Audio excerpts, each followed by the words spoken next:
1절부터 12절까지 찾으시면 한 절씩 교독할 때 제가 먼저 시작을 하겠습니다. 신약성경 1페이지에 있습니다. 처음에 있습니다. 마태복음 2장 1절부터 12절까지입니다.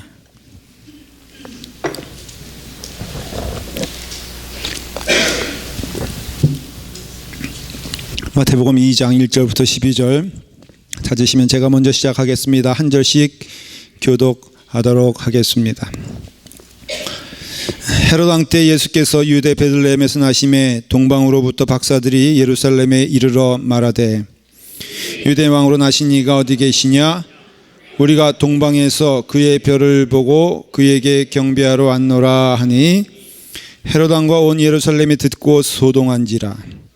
왕이 모든 백성과 백성의 서기관들을 모아 그리스도가 어디서 나겠느냐 물으니 이르되 유대 베들레헴이오니 이는 선지자로 이렇게 기록된 바 또 유대 땅 베들레헴아 너는 유대 고을 중에서 가장 작지 아니하도다. 내게서 한 다스리는 자가 나와서 내 백성 이스라엘의 목자가 되리라. 이에 헤롯이 가만히 박사들을 불러 별이 나타난 때를 자세히 묻고 베들레헴으로 보내며 이르되 가서 아기에 대하여 자세히 알아보고 작거든 내게 고하여 나도 가서 그에게 경배하게 하라. 박사들이 왕의 말을 듣고 갈새 동방에서 보던 그 별이 문득 앞서 인도하여 가다가 아기 있는 곳 위에 머물러 서 있는지라. 그들이 별을 보고 매우 크게 기뻐하고 기뻐하더라. 집에 들어가 아기와 그의 어머니 마리아가 함께 있는 것을 보고 엎드려 아기께 경배하고 보배한 불을 열어 황금과 유향과 모략을 예물로 드리니라. 그들은 꿈에 헤롯에게로 돌아가지 말라 지시하심을 받고 다른 길로 고국에 돌아가니라. 아멘. 기도하겠습니다. 아버지 하나님, 예수 그리스도의 이 땅 오심을 감사합니다. 죽을 수밖에 없는 저희의 삶이 우리 주 예수 그리스도가 이 땅에 오심으로 죄 사함을 허락하여 주시고 대속함을 통하여 우리로 천국 백성 삼아 주시니 감사합니다. 우리의 마지막은 그 마지막이 아니요 영생을 향한 길이기에 오늘 이 시간도 감사하며 주님께 경배를 드립니다. 황금과 유향과 모략을 드립니다. 받아 주시옵소서. 예수님의 이름으로 기도드리옵나이다. 아멘. 성탄절이 다가오면은 기대하는 게 특별히 우리 아이들은 무엇을 받을까 대단히 기대하게 됩니다. 저는 제 기억에 우리 집안이 그렇게 부족하거나 불행한 집안 아니었는데 딱히 성탄절이 돼서 받은 기억이 없어요. 선물을. 그래서 지금 왜 그런가 하고 지금 아버님께 좀 물어보고 싶은데 아버님은 천국 가셨으니 어머님은 말이 통하지 않으세요. 그래서 참 어릴 때 선물을 뭘 받았냐 하면은 이렇게 기억이 나지 않습니다. 한 마을에 꼬맹이가 있었어요. 근데 조금 심술 굳었나 봐요. 그래서 이제 크리스마스가 되면은 노래도 하지만은 착한 일을 해야 예수님이 선물 주시지 않습니까?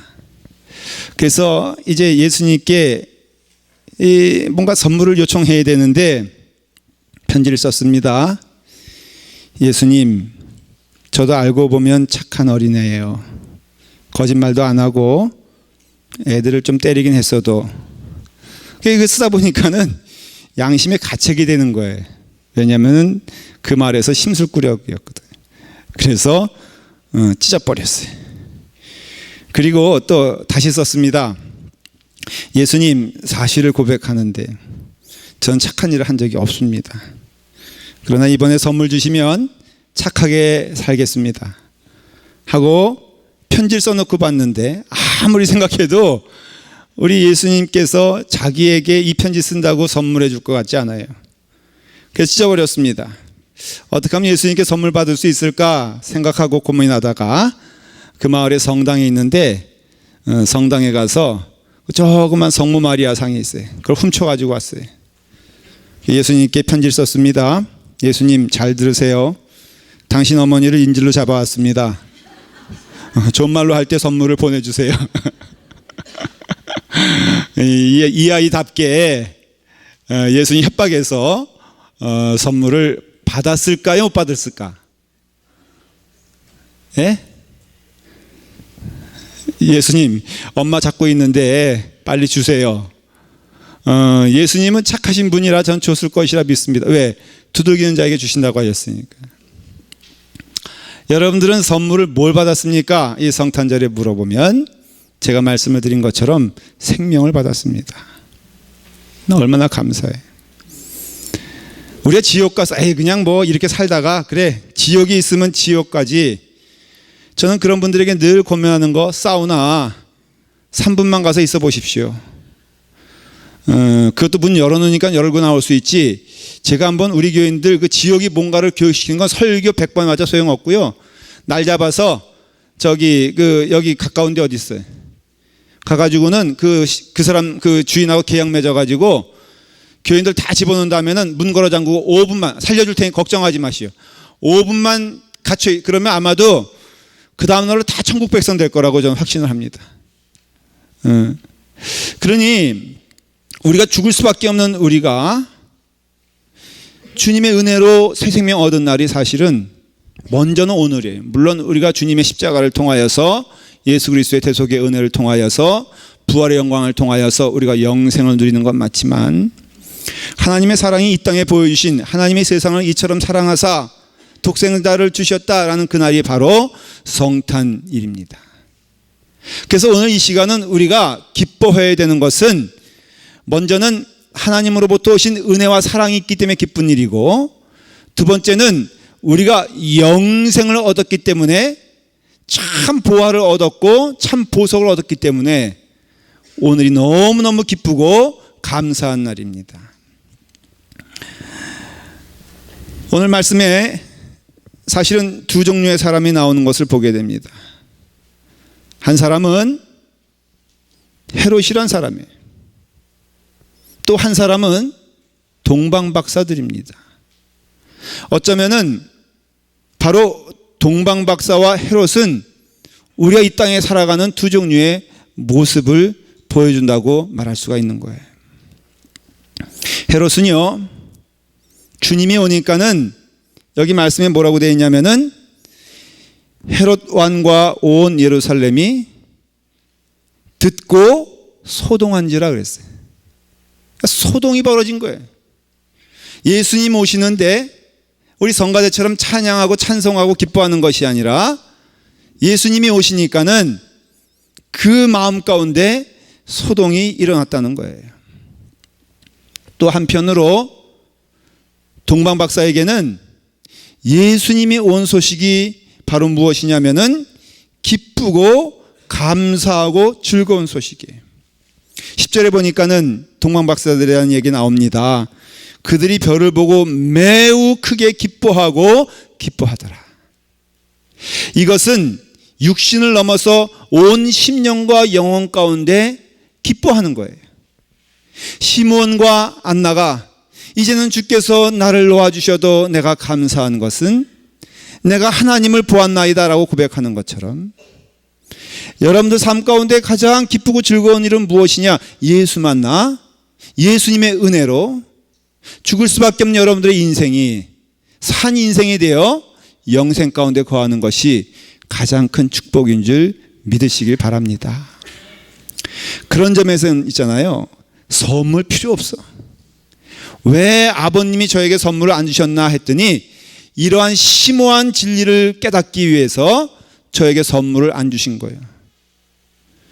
좀 어릴 땐 주셔도 좋은데, 여러분들도 정말 받은 은혜가 무엇이냐? 아니 왜 남편은 이 크리스마스 때 내게 선물 안 주는 거야? 그 뜻은 뭐냐면은 영생을 주신 하나님의 사랑이 그 가운데 임하기 때문에 그래요. 동방박사는 하나님께 경배했습니다. 헤롯 왕은 그 마음 가운데 소동이 일어났어요. 예수님을 경배하지 않는 자들에게는 걸림돌이 되고요, 예수님을 믿고 기뻐하는 자에게는 은혜가 됩니다. 참빛이신 예수 그리스도께서 이 땅에 오시면 어두움 가운데 임하셔서 그 어두움이 회개하여 주님께로 오기를 간절히 소망하시는 하나님의 마음이신데, 어두움이 어두움 가운데 머물길 원한다면 결단코 참빛은 그 어두움에게 있어서는 불행한 사건일 거예요. 그 어두움에게 있어서는 부담스러운 일일 거죠. 그러니 마음 가운데 소동이란 것은 그 원문을 살펴보면은 단지 그냥 막 이렇게 뭐 부산해졌다거나 아니면 시끄러운 일이 벌어진 게 아니라 그 마음 속에 요동치는 일이 생겼다는 것이, 그 마음에 큰 부담스러운 일이 생겼다는 것이고, 그 마음 속에 굉장히 어려운 일이 생겼다는 것을 의미하는 거예요. 그러니까는 헤롯의 마음에는 예수님 오심이 단지 예수님 하나님 오셨다가 아니라 그 삶에 있어서 누리고 싶어하는 목적이 무너진 것을 의미하는 거예요. 근데 그것이 결국에는 허상이란 거죠. 헤롯이라는 사람이 누구냐면은, 헤롯은 유대인이 아니에요. 근데 유대인의 왕이에요. 이스라엘 사람이 아닙니다. 그런데 이스라엘의 왕이에요. 참 이상하지 않습니까? 이건 역사적으로 봐서 이제 나라라는 것이 형성된 게 모세가 이스라엘 사람들을 데리고 출애굽한 때부터 나라가 어느 정도 형성된 거예요. 그 첫 번째 리더를 모세라고 이스라엘 사람들은 말을 합니다. 모세 다음에는 여호수아 있죠. 여호수아 되면 사사들이 있었죠. 사사의 끝에는 사무엘이 있고, 그 다음에는 사울과 다윗과 솔로몬을 통해서 그 역사가 이루어지게 됩니다. 그 다음에 르호보암과 여로보암으로 나라가 갈라지죠. 쭉 이어오다가 아수르의 나라가 망하고 바벨론의 나라가 망한 다음에는 이스라엘에는 왕이란 존재가 없어져 버려요. 그래서 이스라엘 사람들에게서 회복은 뭐냐면은 왕이 오심이요, 왕이 오심. 근데 로마 시대 때부터 왕이 생겨났는데 그 사람이 누구냐면 바로 헤롯이에요. 이 헤롯은 대단히 세상적인 사람이고, 정치적인, 소위 말해서 우리가 생각하는 세상적이고 약삭 빠르고 물질 욕망적이고 정치적인 사람이 다 그 패키지로 한마디로 모아놓으면 헤롯이 헤롯. 그래서 누가 너 헤롯 같다 그러면요, 여러분 대단히 화를 내야 되는 거예요. 왜냐하면 헤롯 하면은 간사하고, 하여간 여러분들이 갖다 붙일 수 있는 가장 나쁜 단어 다 갖다 붙이면 누구냐면 헤롯이 헤롯.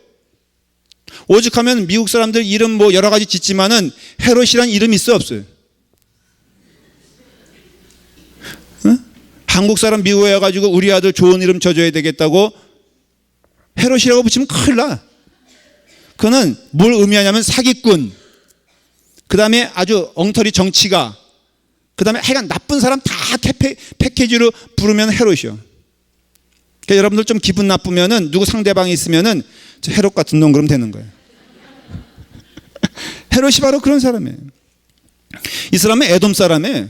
에돔 사람이 누구냐면은 에서의 족속이 후손이 에돔이에요. 야곱과 에서 있잖아요. 여러분 우리나라에 있어서 제일 미운 사람들이 일본이에요, 중국이에요? 예? 일본. 둘 다 미워요? 옆에 있는 사람이 있잖아요. 그렇죠? 그러니까는 이 야곱의 형제면 사실은 형제 사촌인데, 그럼에도 이스라엘 사람들이 제일 미워하는 사람이 누구냐면 에돔 사람들. 그 다음에 블레셋. 그러니 이 에돔의 사람인 헤롯이 왕이 됐어요. 어떻게 됐냐? 로마 정부의 로마 황제에게 이렇게 해가지고선 뇌물 바치고 그래서 왕이 됐어요. 이 사람의 인생은, 헤롯이라는 사람은 어떤 사람이냐면은 왕이 되면은 다 되는 줄 아는 사람이에요. 왕의 권력을 잡으면 일상의 모든 것을 갖는다는 사람. 우리도 그럴 수 있잖아요. 세상적인 사람들은 뭘 그냥 그것만, 어떤 분들은 젊은 친구들이 요즘 그러는데 얼굴만 이뻐질 수 있다라면 영혼이라도 팔겠다, 이런 사람들이 있어요. 그래가지고는 깎기를 얼마나 하는지 몰라. 어? 여기도 깎았다가 저기도 깎다가 나중에 턱이 없어지는 거 본 적 있죠. 그게 왜 그러냐면은 그것을 위해서라면 내 모든 것을 바쳐도 내가 행복할 수 있다고 믿는 거예요. 행복해지냐 이거예요. 이게 헤롯이라는 그 존재가 사실은 세상의 전형적인 문화와 또 존재를 가리키는 거예요. 어렵게 말하면 그런 거예요. 그러니까 헤롯은요, 늘 목적이 뭐냐? 내가 왕이 되는 거예요. 왕을 갖는 거예요. 이것이 모든 권력이 나를 행복해 준다고 믿어요. 근데 여러분, 성경 가운데 제일 불안한 삶을 살았던 사람이 누구냐면은 헤롯이에요, 헤롯. 제일 밤잠을 자지 못하면서 누가 나를 침범할까? 누가 나를 죽일까? 누가 나를 배신할까? 늘 근심하며 두려워했던 사람이 누구냐면 헤롯이에요. 어떻게까지 그렇게 됐느냐? 장모를 죽여요. 아내를 죽여요. 자기 두 아들을, 첫째와 둘째를 죽여버립니다. 왜 죽이는지 아세요? 첫째 아들과 둘째 아들은 얘네들이 뭐예요? 신분이 왕자예요, 왕자.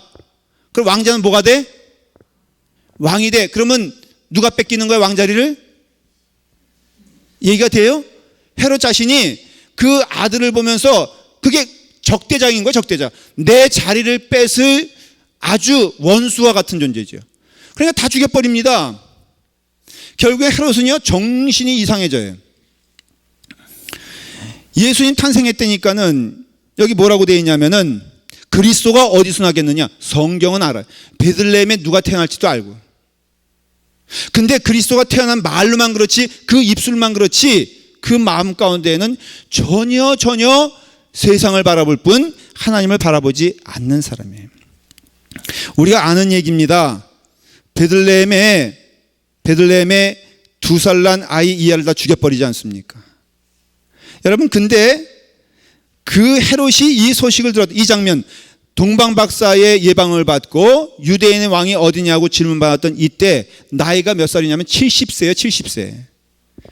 아니, 아이가 태어나서 왕이 된다 한들 이미 자기가 죽은 다음에 왕인데도 눈에 머니까는 그것을 움켜잡고 자기가 영생토록 이 땅에서 살 것처럼 생각되는 그 욕망으로 인해서 아이를 다 죽여버리지 않습니까? 실제로 역사적으로요, 헤롯은 그 아이들을 죽인 다음에 몇 개월 후에 자기 죽습니다. 어떻게 죽냐? 비참하게 죽어요. 마지막 때는 그는 정상적인 사람이 되지 못합니다. 이와 같이 바로 헤롯 같은 사람을 바로 욕망에 사로잡힌 자다, 이렇게 말을 하는 거예요. 죄악 가운데 사로잡힌 자들이에요. 그 다음에 여기 보니까는 또 대제사장들과 백성의 서기관들이 나와요. 성경을 많이 알죠. 그러니까는 이 헤롯이 동방박사들 예방을 받고 유대인의 별이 나타났는데 어떻게 된 거냐라고 물어보니까 이제 대제사장들과 그 다음에 서기관들 불러 대체 이게 무슨 얘기냐 그랬더니 성경을 말합니다. 성경을 잘 아는 사람들이니까 이 제사장들과 서기관들은 그래서 말한 것이 6절이에요. 또 유대 땅 베들레헴아 너는 유대 고을 중에 가장 작지 아니하도다. 내게서 한 다스리는 자가 나와서 내 백성 이스라엘의 목자가 되리라. 그래요, 맞아요. 베들레헴에 나타납니다. 한 다스리는 자가 나타난다고 합니다. 이것은 미가서 5장 2절, 성경 구약 성경의 미가서 5장 2절을 이제 인용한 거예요. 설명한 거예요. 근데 미가서 5장 2절에는 이렇게 되어 있습니다. 제가 읽어보겠습니다. 베들레헴아 에브라다야 너는 유다 족속 중에 작을지라도 이스라엘을 다스릴 자가 내게로 나올 것이라. 그의 근본은 상고에 영원에 있느니라 그랬어요. 같은 말씀인 것 같은데 다른 말씀이에요. 그 이유는 이 제사장들과 이 서기관들이 이 헤롯에게 하나님 말씀이 거기 기록되어 있습니다. 미가서 5장 2장입니다. 5장 2절입니다. 그렇게 말을 해놓고선 이 말씀을 말하는데 너는 유다 족속 중에서 작을지라도 이스라엘을 다스릴 자가 내게서 내게 나올 것이라. 그렇게 딱 끝이 납니다. 그러나 미가서 아까 조금 전에 읽었잖아요. 그 뒤에 뭐라고 나와 있냐면 그의 근본은 상고에 영원에 있느니라. 이스라엘의 다스릴 자가 오시는데 그분은 창조 때부터 계셨고 영원 때부터 계셨으며 시작과 끝이 없으신 그분이시다. 그분이 상고에서부터 하늘로부터 내려오시는 그분이다. 뭘 말하는 거예요? 미가서는 분명히 이 오실 유대 베들레헴에 오실 아기는 인간이 아니라 참 하나님이신 하나님의 독생자 예수 그리스도가 오십니다라는 그 미가서의 말씀을 떡 헤롯 앞에서는 그 말씀을 딱 빼놓은, 그게 무슨 소리냐면은 베들레헴에 다스릴 자가 나타나는데 그는 왕도 아니고 그냥 한 마을의 족속의 그냥 리더일지 아닐지 모르겠지만은 어쨌든 그렇게 별반 중요한 사람이 아닌 것 같습니다. 그런 뜻과 똑같다는 거예요, 해석을 하자면. 그리고 그분은 하나님이신데 상고로부터 또 천지를 지으신 창조 때부터 계신 분이고 영원히 계신 분인데 이걸 왜 빼놨느냐? 이 제사장들과 서기관들은 하나님을 두려워해야 될 사람이에요. 하나님을 무서워하고 하나님을 인정하고 하나님께 경배드려야 될 사람인데 지금 이미 서기관들과 제사장들은 무엇을 의미하냐면은 헤롯에게 붙어 있어 헤롯이 자기의 생명을 주관한다고 믿고, 소위 말하면 그럴 수 있잖아요. 권력 앞에서, 임금의 권세 앞에서 내가 말 잘못 놀리면은 죽게 되니까는 그 헤롯이 그것이 무서워서 말을 왜곡하고 변형시킨 거예요. 이것이 다 예수 그리스도가 오시면 두려워하는 사람들이에요. 예수 그리스도가 오시면 이 땅의 영화가 끊길 것 같은 사람들의 행동이라 이거예요. 그래서 여기서 예루살렘이 소동을 하고 헤롯이 소동한 것은 예수님이 오시니 내 마음 가운데 있는 것이 내 욕심이, 내 육신의 생각이 결국 하나님 앞에서 드러나게 되기 때문에 두려운 마음이 생겼다는 것입니다. 헤롯은요, 이 땅이 전부인 줄 아는 사람이에요. 이 땅이 행복을 줄 거라고 생각하는 사람이에요. 이 땅에 묶여있는 사람이에요. 여러분, 우리가 우리의 삶에 있어 기억해야 될 것은 하나님의 놀라우신 은혜 가운데 우리는 이 땅에 사는 자가 아니라 영생을 소유한 줄 믿으시길 바랍니다. 우리의 참된 행복은요, 행복이란 것도 그래요. 성경에 약속하신 행복은 뭐냐면 하나님을 바라보고 하나님을 믿고 하나님을 따르는 자에게는 참 기쁨과 소망을 이 땅에서 허락하여 주신다는 거예요. 저는 확신합니다. 예수 잘 믿으면요, 이 땅에서도 행복하게 살 수 있습니다. 믿으시길 바랍니다. 세상의 것을 추구하고, 세상의 마지막이 돈 아니겠어요? 사실은 권세 아니겠어요? 저는 너무나 안타까워. 헤롯이요 70이 됐어요. 물론 여기 어른들 가운데는 70을 사시는 어른들 많지만은 옛날에 70이란 것은 인생의 마지막, 바로 내일이면은 인생 끝나는 그 시점을 70이라고 말하는 거예요.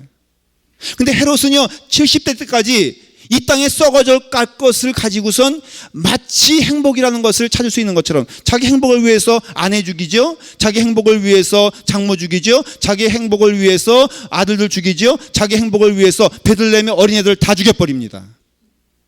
이것이 사실 헤롯이란 것은 세상에 묶여있고 세상을 추구하고 세상 가운데 복이 있다고 믿는 사실 우리의 마음과 다를 바가 없는 거예요. 그리고 마지막은 불행이라는 것이죠.